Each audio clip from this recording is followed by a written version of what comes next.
પંચવટી અને સીતાહરણ.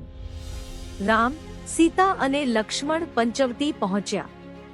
વનમાં પણ તેમનું જીવન શાંતિથી ચાલતું હતું. ઋષિઓની સેવા અને ધર્મનું પાલન આ જ તેમનું સુખ હતું. પણ શાંતિ લાંબા સમય સુધી રહી નહીં. એક દિવસ શૂર્પણખા આવી. રામના સૌંદર્યથી મોહિત થઈ. લક્ષ્મણે તેનું નાક કાપી નાખ્યું. તેનું અપમાન થતાં જ તે ક્રોધમાં રાવણ પાસે પહોંચી. રાવણે બદલો લેવા કાવતરું રચ્યું. સુવર્ણ મૃગ બનીને માર્યા આવ્યો. સીતા મોહાઈ ગઈ.